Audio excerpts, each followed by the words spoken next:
मैं समझता हूँ न्यास जो है वो इस पर विचार कर रहा है। कल भी इस पर चर्चा हुई थी। हमारे सेंट्रल बिल्डिंग रिसर्च इंस्टीट्यूट के जो प्रतिनिधि आए हैं उनके साथ भी विस्तार से चर्चा हुई।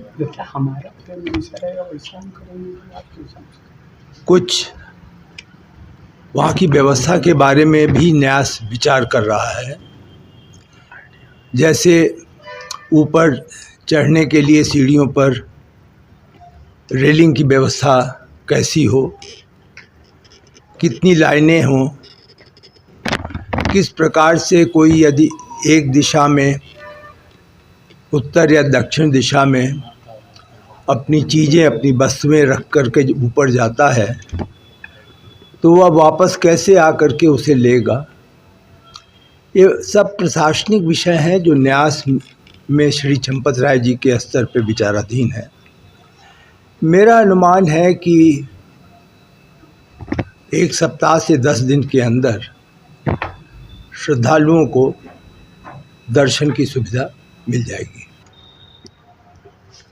देखिए, एक तो यहाँ पे कि सप्त ऋषि आश्रम है, वहाँ पे तो पहले से ही अब बन गई, वहाँ पर जो पुष्करणी जिसे कहते हैं उसकी व्यवस्था हो गई है। यदि आपका संकेत, आप सभी का संकेत पंचवटी वाटिका की ओर है तो वहाँ उसको मैंने देखा है। वह स्थान शायद झील तो नहीं कहेंगे, एक तरीके से जो वाटर बॉडी होती है या रिजर्वायर होता है उस प्रकार हम लोग उसे कंजर्व करना चाहते हैं कि जैसा है वैसा ही उसको कंजर्व कर लें, जिससे पशु पक्षी जो वहाँ पर आकर पानी वगैरह पीते थे उनको ये सुविधा मिल जाए। हम जो पंचवटी वाटिका है उसमें वहाँ के पौधे, वहाँ की जो व्यवस्था, मतलब भूमि की व्यवस्था, ऊंचा नीचा जिसको कहते हैं, उसमें हस्तक्षेप बहुत नहीं करना चाहते। प्रकृति को प्रकृति जैसा ही हम लोग स्वीकार करके वाटिका को सौंदर्यीकरण की ओर ले जाएंगे। जीएमआर के लोग उसका अध्ययन कर रहे हैं और लगभग 1 माह में मास्टर प्लान पूरी वाटिका जो है वो बन जाएगी।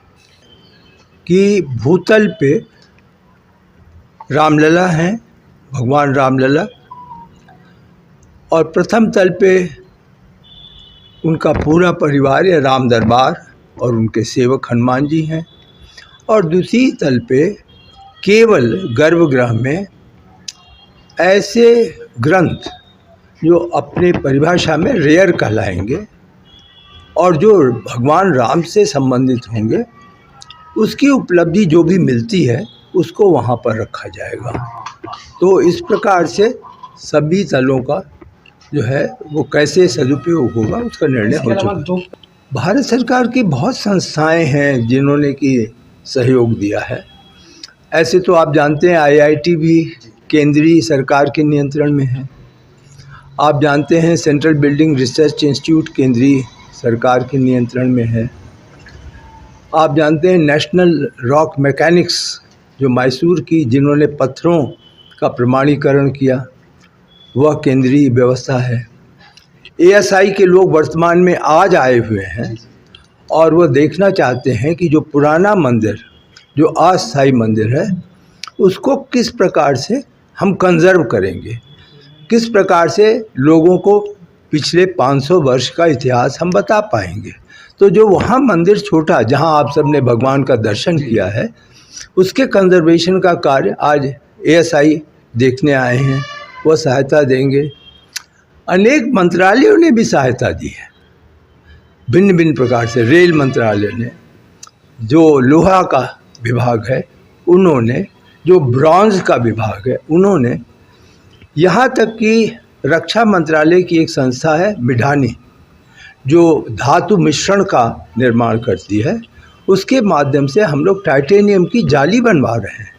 तो केंद्र सरकार की इस प्रकार से तो सहायता है, लेकिन ये आप कदापि न समझें कि कोई वित्तीय सहायता है।